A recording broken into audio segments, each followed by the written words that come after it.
léegi nii bu fekkee noppi na ngir waxtaan ak moom ci koo xamee ni ñu ngi dégg turam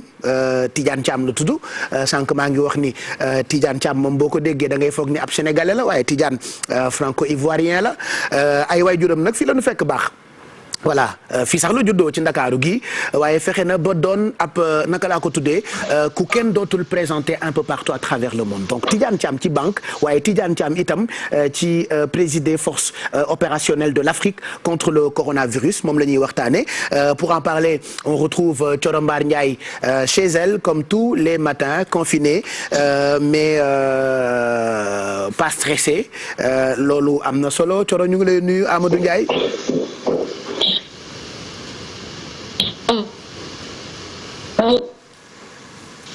Je comprends maintenant pourquoi ngay xuloog waa Orange tout le temps ci sa ay poste.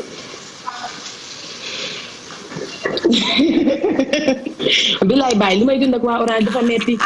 réseau bu baaxul connexion bu baaxul connexion boo jënd ñu ne la jeex na crédit boo jënd ñu ne ko France. ma ne ñu baax la ñu man benn xale du ma dugal benn doomu ministre du ma dugal man musuma wax loolu ñoom dañoo baax mën a jënd publicité seen lépp baax man benn doomu patron doomu ministre du ma dugal comme yéen ay intouchable ngeen yu leen neex wax man doomu ministre du ma dugal man de leer yow leer na li bokk ma ci man doomu ministre xam naa leen yéen doomu patron yi doomu ministre yi ak doomu madame yi da ngeen doy waar da ngeen ŋàppaaral lu leen neex ngeen di wax du mujj fenn waaye man lii nga wax nii su ma ko waxoon dinaa am citation directe et enfermement. man chaque jour dama leen a bind ba sonn faaleetuñ ma léegi nii rek laa bëgg a jàpp. non baal leen c'est normal client moom c'est souvent comme ça donc maa ngi lay nuyu après ce très long week-end on se retrouve avec beaucoup de plaisir nga def sa musóor bu baax xam naa ko du bigé Linguère war naa kontaan fa mu ne. je parlais tout de suite de Tidiane Thiam c'est un nom boo xamante ni tu l'entends da ngay foog ni mu ngi fii Sénégal wala Sénégal la dëkk alors qu'il n'est pas sénégalais. Oui il n'est pas sénégalais peut-être ci kayit yi Baye waaye xam nga ne nag Tidiane boo déggee tur bi ak sant bi xam ne am na histoire ak Sénégal moom nag dernièrement on parle beaucoup de lui. ndax li nga xamante ni naam. Thioro xam nga ni man Tidiane Diallo laa tudd. xam naa li. yow yëg nga loolu Tidiane laa tudd. bu baax. dama leen nëbboon sama bopp. yow sax sa tur bee pël Fuutawee. mbaa xam nga ni sama waa classe yëpp. Tidiane Diallo lañ may woowee ab ndereng laa boo xam ni man daal. ndereng bu mag nga nag Baye. mais est-ce que xam nga ni bu ñu newoon Ngathie Poucca Sumbulu lay àndal ñibbi labe wala doo ci wax. fa ngeen di jëm a sori sax. wala doo ci wax. baal ma wàcc xombal gii rek. voilà donc tu disais Tidiane Thiam c'est un nom boo xamante ni tu l'entends tu sais que c'est sénégalais. Ouais, forcément quand tu l'entends tu sais que am na histoire xëj na ak Sénégal dernièrement nag on parle beaucoup de lui ndax li nga xamante ni moom moo di force opérationnelle de l'Afrique contre le coronavirus bi nga xamante ni taxawal nañ ko te ñi ko ëmb ñëpp di ay nit yoo xamante ne seen xam-xam màcc na jëm ci wàllu koppar nag Baye ñi ay ministre des finances la ñu woon ñi ay DG banque la ñu woon wala yu mel noonu donc tey ñoom seen taxawaay bokk na ci rek fexe ba Afrique mën a am ay koppar yu war a mën a tax non seulement ñu jàkkaarloo ak mën a jàkkaarloo ak coronavirus bi mais également ñu mën a préparer l'après coronavirus bi nga xamante ne depuis lors on en parle et j'estime que c'est très important parce que xëy na après naam feebar bi mën na fi jóge mais économiquement réew yu bari mën na am ay jafe-jafe je sais pas si pare na ci niveau tonton mag ñu xool juste benn élément boo xamante ni démb rédaction bu télévision Futurs Médias defoon nañ ko ci mbir mi ngir benn rappel bu ñu ñëwaatee gën a taxaw ci waxtaan bi mais surtout taxaw ci Tidiane Thiam mi nga xamante ne moom mooy leader bi les forces opérationnelles. Allez on regarde. ñeenti kàngam ju waa Union africaine taamu ngir ñu sumb benn xeex ñetti góor ak benn soxna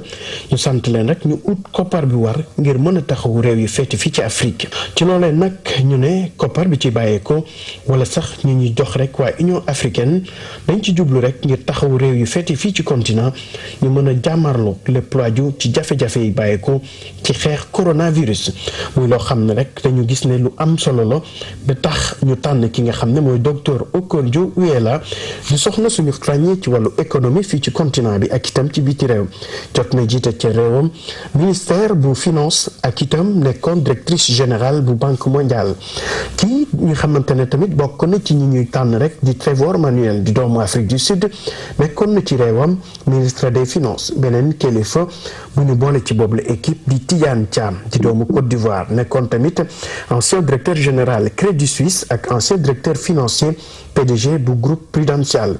keneen kilifa boo xam ne rek mu ngi ci boobu la équipe di Donald Kaberuka muy économiste di doomu Rwanda nekkoon tamit président conseil d'administration bu banque africaine de développement muy ay envoyés spéciaux yoo xam ne rek moom la Union africaine tànn ngir ñu sumb lépp lu aju rek ci wut koppar boobee ñu ne ñeenti nit yoo xam ne rek xam nañ leen bu baax ci lépp lu laal système financier international muy équipe boo xam ne rek am nañ ci ñoom yaakaar ngir li nga xam ne mooy mébét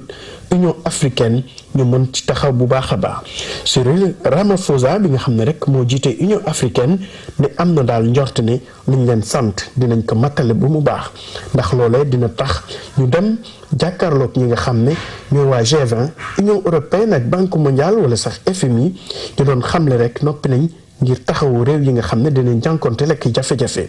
Union africaine di déglu doomam yooyu ñu ne ñëpp wala booloo ngir li nga xam ne moom lañ sumb mu mën a antu. voilà comme quoi Afrique dafa bëri nag ay intellectuels ay borom yi xam-xam ci organisme yu mag yi banque yu mag yi nekk bitim réew souvent responsable ya ak ña ko jiite ay sénégalais la ñuy doon ay ivoiriens la ñuy doon ay marocains la ñuy doon donc on a un grenier d'intellectuels. Bien sûr Pape ay nit yu nga xamante ne quand même seen xam-xam màcc na bu baax ci wàllu wu ñu leen mën a dénk nag moom la ñu am fi nga xamante ne moom moo di ci Afrique wax nañ ko sànq ki nga xamante ne moom moo di Tidiane Thiam mi jiite task Covid moom daanaka ci atum 1962 lu jur bokk na ci ñi nga xamante ne daanaka bu ñuy wax par exemple indépendance bu Sénégal ginnaaw gi moom ci la gane si àdduna moom nag dañuy wax ni franco-ivoirien la voilà même su fekkee ni ñu ko waxee am na histoire moom ak Sénégal moom mi nga xamante ne moom moo di Tidiane Thiam itamit nekkoon na fi DG Crédit Suisse loolu daanaka ci lu toll ñeenti at mu jiite kër gu mag bu nga xamante ne moom moo di Crédit Suisse waaye nag ñu fàttali ne moom Tidiane Thiam itamit mi ngi diplômé fële ci école polytechnique ak école des mines bu Paris donc tey moom choix wam xëj na c'est pas gratuit ñu fàttali ne moom ginnaaw am na ay jamono yu nga xamante ne ci atum 1999 ab coup d'état bi mu amee foofu la ca Côte d'Ivoire moom dafa delluwaat ci secteur privé liggéey gi nga xamante ne bu am solo moom bu mu amaloon donc c'est pour dire nit la ku nga xamante ne xëy na war na mën a def face ak crise bi nga xamante ne moom moo lëmbee àdduna bi mais bu ñuy wax groupe bi nga xamante ne moom la ñu taxawal wala task force Covid bi le il n'est pas le seul ndax gis nañ ci ki nga xamante ne moom moo di Okonjo-Iweala je sais pas si j'ai bien prononcé le nom moom nekkoon ministre des finances bu Nigeria nekkoon également DG bu Banque mondiale Trevor Manuel itamit nekkoon ministre sud-africain bu finance nekk fi mu toll nii président bu Old Mutual ki nga xamante ne moom moo di Donald Kaberuka itamit nekkoon président bu BAD Banque africaine de développement donc ñoom ñi ñëpp ñooy nekk intermédiaire diggante dëkk yi nga xamante ne ñoom ñoo nekk ci Afrique ak institution financière yu mag yi nga xamante ne moo nekk ci àdduna ndax xam ngeen ni ñu bëri ci ñoom Pape taxaw nañ pour wax ni économiquement pare nañu pour jàppale Afrique donc ñoom tey ñi nga xamante ni ñoom la ñu boole ci force opérationnelle de l'Afrique contre le coronavirus bi ñoom ñooy dem jàkkaarloo ak ñooñu waxtaan ak ñooñu teg leen fi nga tegal leen plan ak xalaat yi nga xamante ni moom la ñu am